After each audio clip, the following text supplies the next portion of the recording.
रहला तिनकर पेट ना भरत रहला। हम लइका बहर में जाई तब से इनकर पेट भरत आटे। आ पतो है कि आइले 5 साल हो गइल आज ले पतो सुख ना कटलस। आई खटिया तुरतड़ी इहे पतो भइल बाड़ी या हम सास भइल बानी। अरे बाप हो बाप, ए ना त लड़ाई कोनो सौतीन नहीं ठाने ली से रे दादा। अब बाबू हम बाहर चल गेल बना तेकरी मतलब बड़का गुनाह हम कर देल बनी ना। ए जब मेहरारू नहीं खेसो जन मरद के छोड़ के रहत ऐसे अकेले ते ही एगो बैल बड़े मरद वाला। तू का जानबू मरद के दर्द? अपनी मरद के तो घर में से बाहर निकले ना देत रहलू वालो। अरे बाप हो बाप, मरद बाहर चल गेल तो कौन सा बड़का पहाड़ टूटी गइल तोरी ऊपर। सुना चढ़ली जवानी हम टूटे अंगड़ाई के खुश बाड़ू लइका के विदेश भेजवाई के। जेकर मरद विदेश रहला उहे बुझेला। अरे बाप हो बाप, गेदा गेदी 4 गो सवांग हो खवाई के दोष देलू बुजरो तू ऐसन सासू माई के। कहीं गुजारा ना हो ये बुजरो तारे नाम के कहबू तो बतावा तहार लइका तहार भतर ना कमाई त कहां से आई के देई त के। अब तू चुपे रह।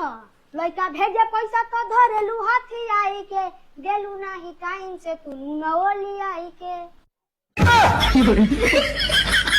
हेलो दोस्तों। बाबू उठा ता स्कूले जाए की टाइम हो गइले बेरले सुतबा।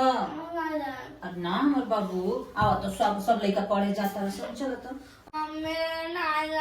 पढ़ लिख के बड़ा आदमी बन। कितना बड़का मम्मी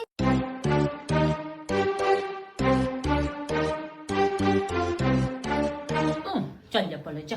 पैसा दे। अरे हमर बाबू इहो ला लेकिन तू स्कूले जा जा।